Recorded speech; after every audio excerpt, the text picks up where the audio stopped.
I'm still reeling from the look on their faces when they saw the eviction notice taped to the front door of our old family home. The one I'd grown up in, the one I'd left behind, and the one I'd just bought back. My kids, Greg and Stephanie, stood there, frozen in shock, as the cold winter air swirled around them. I watched from the window, a mix of emotions swirling inside me, satisfaction, guilt, and a dash of vindication. It was Christmas Day, and I'd just turned their world upside down. Before we continue, please subscribe to the channel and let us know in the comments section where you are listening from. As I stood there, sipping my coffee, I couldn't help but think back to the events that led me to this moment.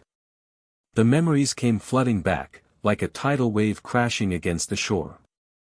I remembered the countless Christmases we'd spent in this very house, the laughter, the tears, the arguments, and the making up. It was a house that held a lifetime of memories, and now, it was mine again. I took a deep breath, letting the memories wash over me, and began to recount the story of how it all came to be. It's a story of family, of love, of hurt, and of revenge. It's a story that starts long before that Christmas day, when my kids decided to avoid drama and skip visiting their old man. They said they needed a break, that they were stressed with work and life, and that Christmas was just too much. I understood, or so I told myself. But the truth is, it hurt. It hurt a lot. As the days went by, I found myself wandering the empty rooms of my apartment, feeling like a ghost haunting the memories of happier times. I'd put on a brave face for the holidays, but inside, I was dying. I'd always been the glue that held our little family together, and without them, everything felt off-kilter. I started to wonder if I'd been wrong to expect them to come around, to celebrate Christmas with an old man who'd become, well, a bit of a stranger to them. The pain of their absence was a slow-burning fire that simmered in the back of my mind. I'd try to distract myself with TV, with books, or with long walks, but it was always there, a dull ache that refused to subside. And then, one day, while browsing online, I stumbled upon a real estate listing that made my heart skip a beat. It was our old family home, the one we'd lived in for so many years, the one where we'd made so many memories. It was for sale. Something about seeing that house, with its familiar facade and updated photos, sparked something inside me. I couldn't quite put my finger on it, but I felt a sudden surge of determination. I started to research the property, to learn more about its history, its current owners, and its value. As I dug deeper, a plan began to form in my mind, a plan that would change everything. The more I thought about it, the more I became convinced that this was the right thing to do. I'd buy the house, restore it to its former glory, and do something with it. I wasn't quite sure what, but I knew it would be something significant. As the days turned into weeks, my fixation on the house grew. I'd drive by it, imagining the memories that lingered within its walls. I'd talk to the realtor, asking her about the owners, about the condition of the property, and about the neighborhood. It was during one of these conversations that I discovered something interesting. The current owners, a young family, were struggling to make ends meet. They'd moved in with big dreams, but the reality of maintaining the old house had proven to be too much. They were willing to sell, but they wanted a quick sale, and they were open to negotiations. I saw an opportunity, and I took it. The wheels were in motion, and I couldn't help but feel a sense of excitement, of purpose. I'd always been a bit of a dreamer, and this felt like a chance to make a difference, to leave a mark. Little did I know, this decision would set off a chain reaction that would change not just my life, but the lives of those around me. As I finalized the purchase, a mix of emotions swirled inside me. I felt a sense of pride, of accomplishment, but also a twinge of guilt. What would my kids think when they found out? Would they be angry, hurt, or indifferent? I pushed the thoughts aside, focusing on the task at hand. I had a house to renovate and a family to, that was still to be determined. The day of the closing arrived, and I stood in the lawyer's office, signing the papers that would transfer the ownership of the house to my name. It was a surreal moment, one that felt both exhilarating and terrifying.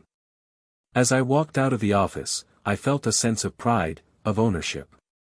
I was now the proud owner of our old family home. And then, I started to make my next move. I began to make plans for the house, to restore it to its former glory. I hired contractors, designers, and landscapers. I poured my heart and soul into the renovation, making sure that every detail was just right.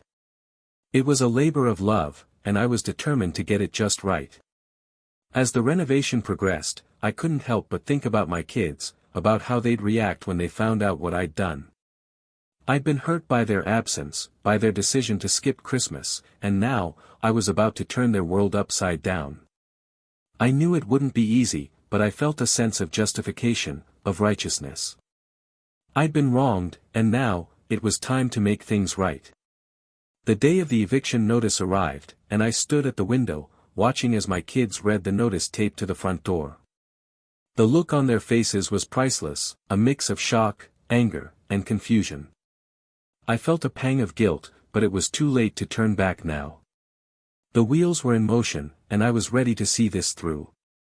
As I watched them, I couldn't help but wonder what the future held. Would they forgive me? Would they understand? Or would this be the final nail in the coffin of our relationship? Only time would tell, but for now, I was content to stand there, sipping my coffee, and watching the drama unfold. The days that followed the eviction notice were a whirlwind of emotions and chaos. I could see the storm brewing in Greg and Stephanie's eyes as they stood there, the notice crumpled in their hands. I knew they were hurt, confused, and angry, but I also knew that I had to stand my ground. This was a long time coming, and I couldn't back down now. I gave them a few days to process the news before I reached out. I wanted to give them space, to let the initial shock wear off, but I also knew that I needed to explain myself. I picked up the phone and dialed Greg's number. He answered on the third ring, his voice tight and guarded. "Dad," he said, a statement, not a question. "Greg," I replied, my voice steady despite the butterflies in my stomach. "I need to talk to you and Stephanie. Can we meet?" There was a pause, a heavy silence that seemed to stretch on forever. Then, finally, he spoke. "Fine. We'll come over tomorrow." The next day, they arrived at my apartment, their faces a mix of anger and sadness. I could see the pain in their eyes, and it tore at my heart, but I knew I had to stay strong. I invited them in, offering them coffee, but they declined. They stood there, arms crossed, waiting for me to speak. I took a deep breath and began. "I know you're angry," I started, my voice steady but gentle. "And you have every right to be. But I need you to understand why I did this." Greg scoffed, his eyes flashing with anger. "Why, Dad? Why would you do this to us?" I looked at Stephanie, who was silent, her eyes filled with tears. "Because you hurt me," I said, my voice barely above a whisper. "You hurt me by not coming to Christmas. You hurt me by choosing to avoid drama instead of facing it head-on." Stephanie's eyes widened in surprise. "Dad, I held up a hand, stopping her. "Let me finish. I know you both have your own lives, your own struggles. But I'm your father, and I deserve better than to be left alone on Christmas. I deserve better than to be an afterthought." Greg's expression softened slightly, but his voice was still defensive. "We were just trying to do what was best for everyone," he said. "We didn't want to cause any more drama." I nodded, understanding his perspective. "I know. And I appreciate that. But sometimes, the best thing for everyone isn't always the easiest thing. Sometimes, you have to face the drama, face the pain, and work through it." Stephanie looked at me, her eyes filled with tears. "We didn't mean to hurt you, Dad," she said, her voice choked with emotion. We just didn't know what to do." I sighed, running a hand through my hair. "I know. And I'm not saying this to make you feel guilty. I'm saying this because I need you to understand why I did what I did. I bought the house because it was a symbol of our family, of the love and the memories we shared. And I wanted to give you a chance to remember that, to hold on to that. Greg's expression darkened again. So, what, you're going to evict us and then what? Force us to remember? I shook my head. No. I'm not going to force you to do anything. But I am going to give you a choice. You can either accept the past, accept the pain, and move forward. Or you can keep running from it, keep avoiding it, and end up right back where you started. Stephanie looked at me, her eyes filled with a mix of confusion and understanding. So, what are you saying, Dad? That we have to forgive you for this? I shook my head. No. I'm not asking for forgiveness. I'm asking for understanding. I'm asking for a chance to make things right, to heal the wounds that have been festering for too long. Greg looked at me, his expression unreadable. And if we don't? I took a deep breath, steeling myself for what I was about to say. Then I'll have to move forward without you. I'll have to find a way to heal on my own, to find a way to move past the pain and the hurt. The room was silent for a long moment, the weight of my words hanging heavy in the air. Then, Stephanie spoke, her voice soft but determined. We'll think about it, Dad. We'll think about what you said, and we'll make a decision. I nodded, a sense of relief washing over me. That's all I ask. Just give it some thought, and let me know what you decide. They left soon after, their expressions thoughtful and pensive. I watched them go, a mix of emotions swirling inside me. I'd said my piece, laid my cards on the table, and now, all I could do was wait. The days that followed were a blur of anxiety and anticipation. I found myself constantly checking my phone, waiting for a call or a text from Greg or Stephanie. But the days turned into a week, and then two, and still, no word. I started to wonder if I'd made a mistake, if I'd pushed them too far. I tried to keep myself busy, to distract myself from the constant worry. I threw myself into the renovation of the house, working long hours to make sure everything was perfect. I wanted the house to be a symbol of our family, of the love and the memories we shared. And I wanted it to be a place of healing, a place where we could all come together and find peace. As I worked, I couldn't help but think about the past, about the memories that lingered within the walls of the house. I remembered the laughter, the tears, the arguments, and the making up. I remembered the Christmases we'd spent together, the birthdays, the anniversaries, and the everyday moments that made up our lives. And I remembered the pain, the hurt, and the betrayal that had driven us apart. I thought about the day I'd found out about their decision to skip Christmas.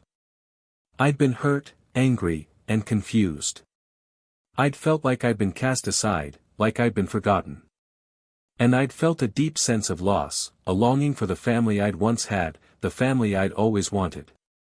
As I worked, I started to see the house in a new light. It was more than just a symbol of our past, it was a symbol of our future.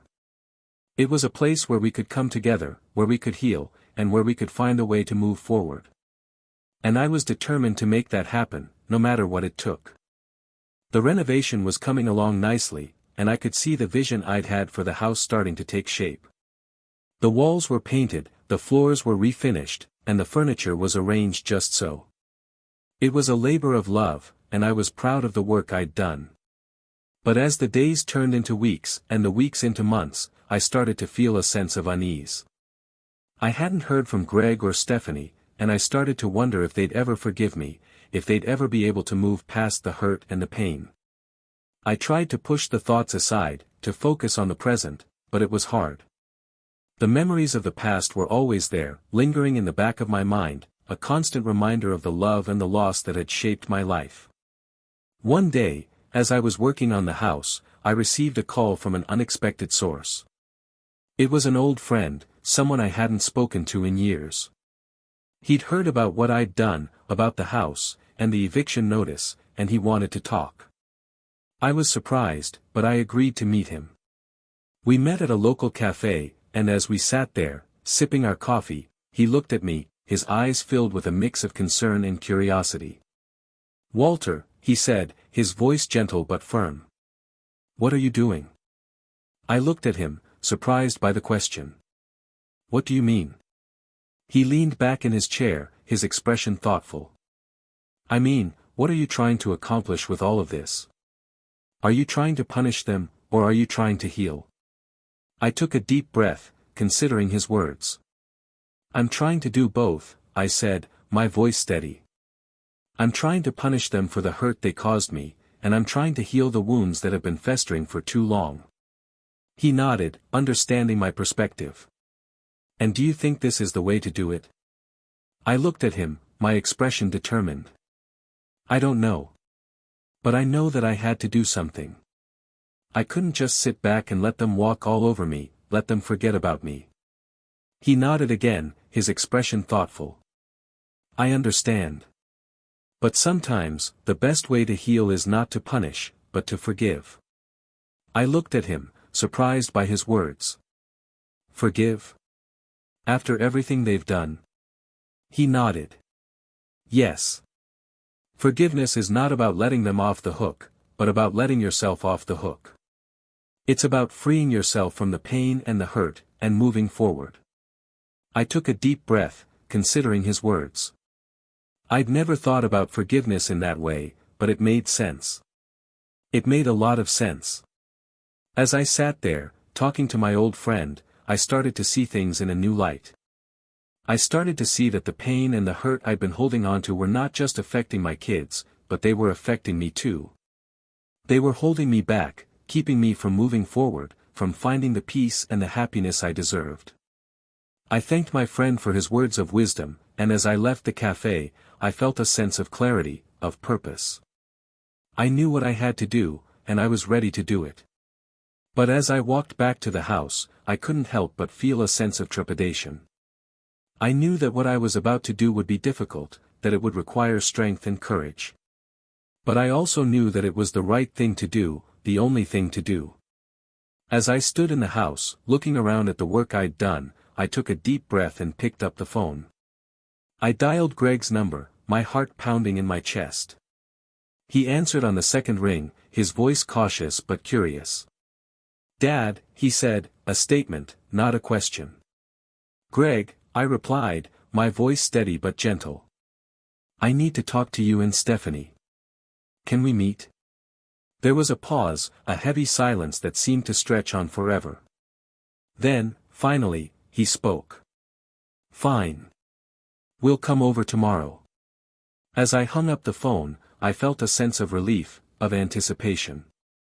I knew that what was to come would be difficult, but I also knew that it was necessary. I was ready to face the past, to heal the wounds, and to move forward. And I was ready to do it with my family by my side. The morning of the meeting dawned gray and quiet, the kind of winter day that feels like the world is holding its breath. Snow had fallen overnight, soft and thick, blanketing the streets and hushing the city. I stood at the kitchen window of my apartment, coffee in hand, watching the flakes drift down like feathers. My hands were steady, but my heart wasn't.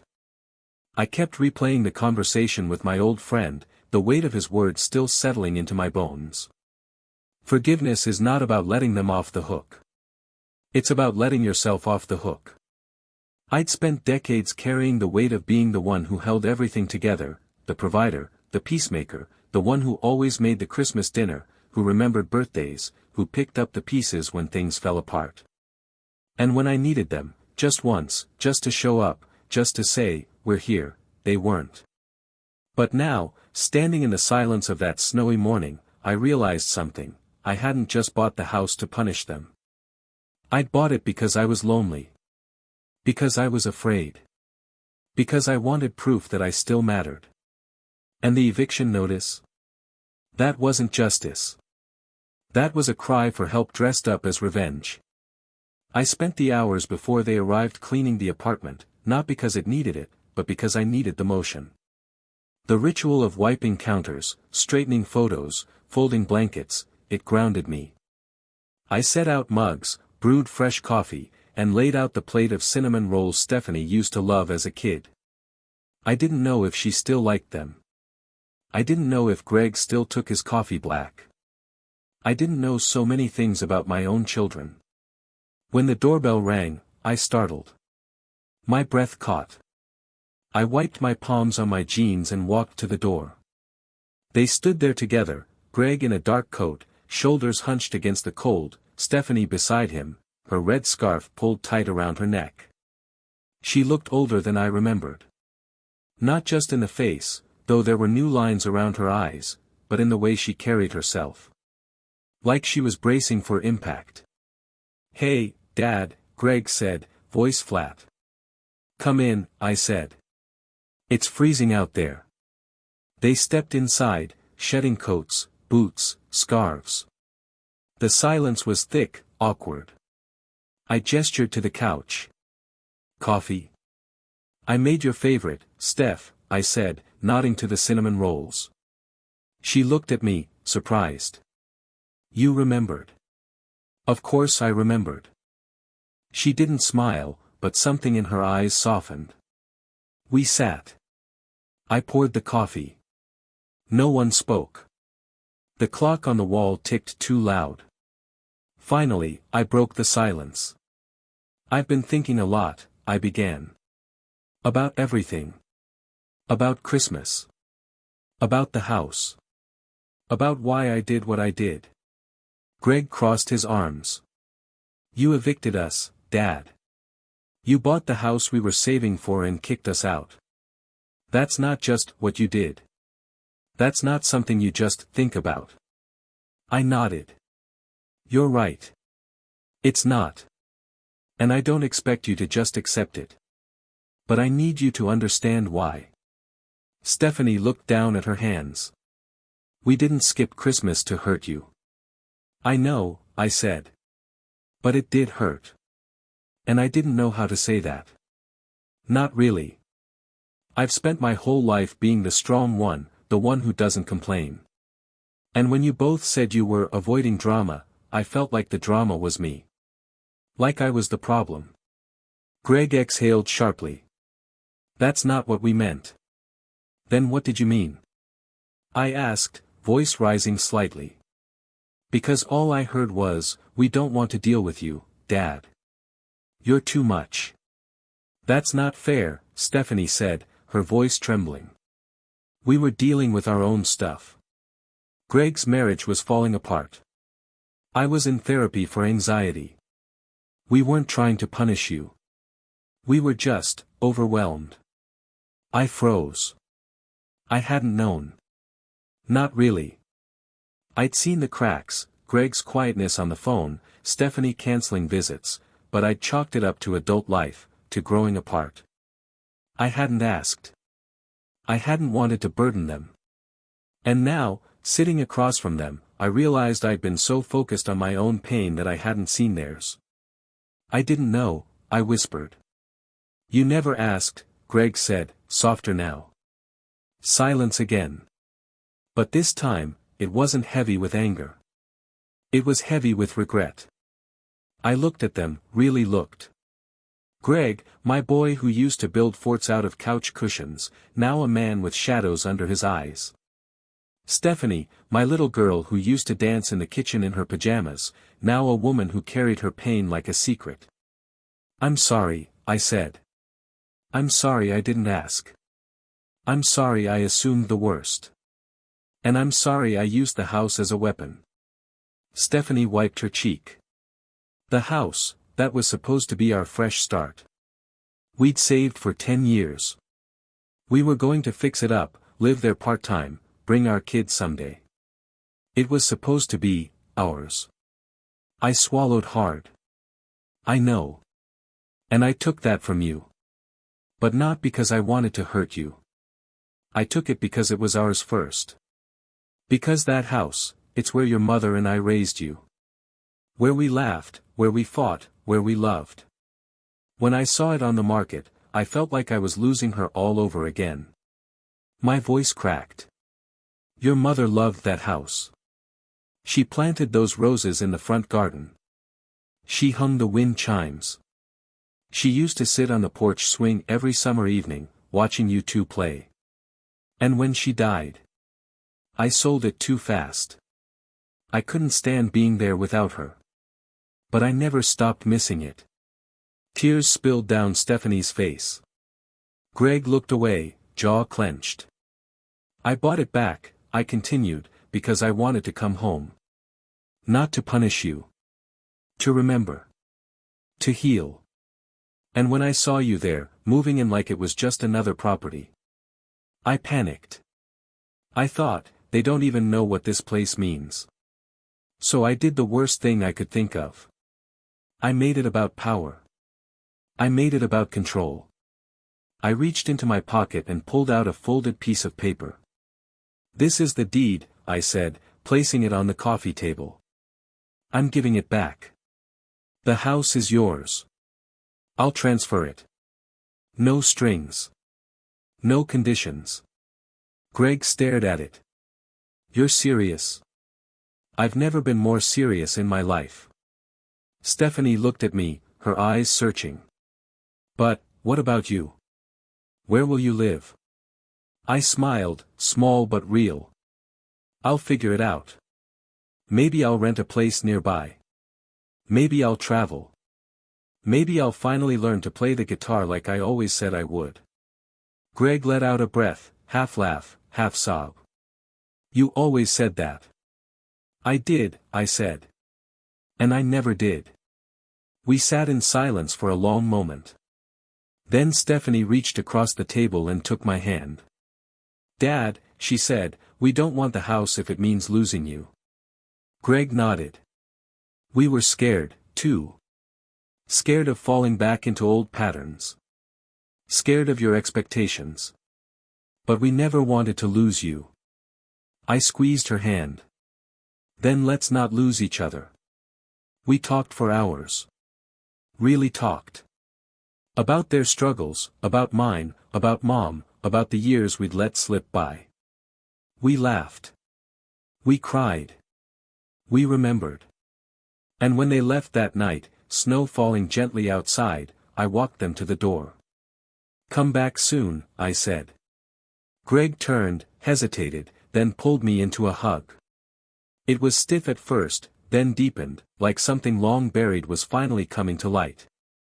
We will, Dad, he said. We will.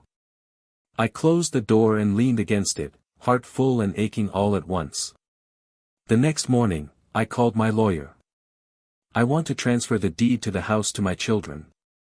Joint ownership. No conditions. He paused. You're sure? I've never been more sure. But as I hung up, my phone buzzed. It was a text from Stephanie. Dad. There's something you should know. We didn't just move into the house because we could afford it. We moved in because we found something in the attic. Something that belongs to you. And it changes everything. My breath caught. What is it? I typed back. Her reply came instantly. It's Mom's journal. And the last entry, it's from the day before she died. She wrote about you.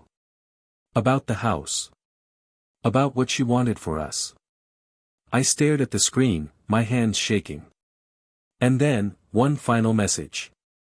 She said, if Walter ever buys this house back, it means he's ready to come home. And when he does, don't let him walk away again. I sat down, tears spilling over. She'd known. All along, she'd known. But before I could respond, my phone rang. It wasn't Stephanie. It was the real estate agent. Mr. Hayes, she said, her voice tense. I need to speak with you immediately. There's been a problem with the deed transfer. My stomach dropped. What kind of problem? There's a lien on the property. A legal claim. From someone named Daniel Reyes. I froze. Daniel Reyes. The name hadn't crossed my mind in 30 years. But now, it came rushing back, like a ghost from a life I thought I'd buried. Because Daniel Reyes wasn't just a name. He was the man who'd bought the house from me after your mother died. And he was the man who'd sworn I'd regret selling it. And now, he was claiming it was never legally transferred. And he was threatening to take it back. The phone trembled in my hand as the real estate agent's words echoed in my mind. Daniel Reyes. After 30 years, that name still had the power to turn my blood to ice. I sank into my armchair, memories flooding back like water through a broken dam. Mr. Hayes. Are you still there? The agent asked. Tell me exactly what he's claiming, I said, my voice steadier than I felt. He says the original transfer was never properly executed. Something about a notary who wasn't licensed, paperwork that was filed incorrectly. He claims he's been the legal owner all along and that the subsequent sales were invalid. My mind raced. Eleanor had been so ill those final weeks. I'd handled the sale in a grief-stricken haze, trusting Daniel because he'd seemed kind, understanding. A cash buyer who wouldn't haggle over inspections while my wife was dying. Send me everything, I said. Every document, every claim. I need to see it all. After I hung up, I immediately called Stephanie. Don't go to the house. You and Greg meet me at my apartment. Now. Dad, what's wrong? Just come. Both of you. And bring that journal. Within an hour, they were back at my door, Eleanor's journal clutched in Stephanie's hands. We sat around my kitchen table as I explained about Daniel Reyes, about the sale 30 years ago, about his claim on the house. This can't be happening, Greg said, running his hands through his hair. We just got the house back. We just got our family back. We're not losing anything, I said firmly. Not the house, not each other. But I need to see that journal. Stephanie handed it over with shaking hands. I opened it carefully, the pages yellowed with age, filled with Eleanor's precise handwriting. I flipped to the final entries, dated just days before she died. March 15th, Walter is so broken. He won't eat, won't sleep. I need to tell him about Daniel, but I can't add to his burden. Not now. March 18th, Daniel came by again today. He knows I know. He made veiled threats about complications with the sale if I speak up. I'm too weak to fight, but I won't let him win. I've hidden the evidence in the attic, in the old cedar chest, behind the false bottom. The real deed. The photos. The recording. Everything. March 20th, my last gift to Walter and the children. If they ever come back to the house, they'll find the truth. Daniel Reyes is a vulture who preys on the grieving. He's done this before. He'll do it again. But not to my family. The house will protect them, just as it protected us. When Walter is ready to come home, the house will show him the way. I looked up at my children, my heart pounding. The cedar chest. You said you found the journal there. Was there anything else?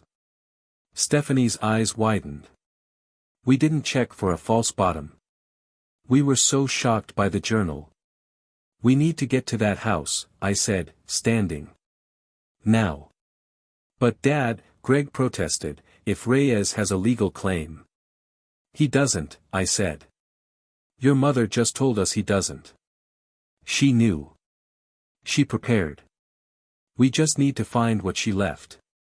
We drove through the snow-covered streets, my children following in their car. As we pulled up to the house, I saw another car already there. A black Mercedes, expensive and pristine. And standing on the porch, examining the front door like he owned the place, was Daniel Reyes. 30 years had been kind to him. Where I had aged with grief and struggle, he looked prosperous, well-fed. His coat was cashmere, his shoes Italian leather. The years of profiting from others' misery had served him well. He turned as we approached, and his face split into a cold smile. Walter Hayes. It's been a long time. Not long enough, I replied. His eyes flicked to Greg and Stephanie. And these must be your children. How touching. A family reunion at my house. It's not your house, Greg stepped forward, fists clenched. Daniel laughed. Oh, But it is. Always has been. Your father knows it. Don't you, Walter? You were so eager to leave after Eleanor died. So desperate to escape. You barely looked at the paperwork. I trusted you, I said quietly. My wife was dying, and you took advantage of that. I made you a fair offer, he shrugged. Cash, quick closing. You wanted out, I helped you. It's not my fault you didn't ensure the transfer was properly executed. You mean it's not your fault I didn't catch you committing fraud, I corrected.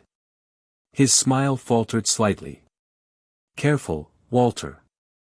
Slander is a serious offense. So is fraud, I said. So is theft. So is what you've been doing for 30 years to grieving families. You can't prove anything, he said, but there was a flicker of uncertainty in his eyes. Can't I? I turned to Stephanie. Go to the attic. The cedar chest. Check for a false bottom. Daniel moved to block the door. You're trespassing on my property.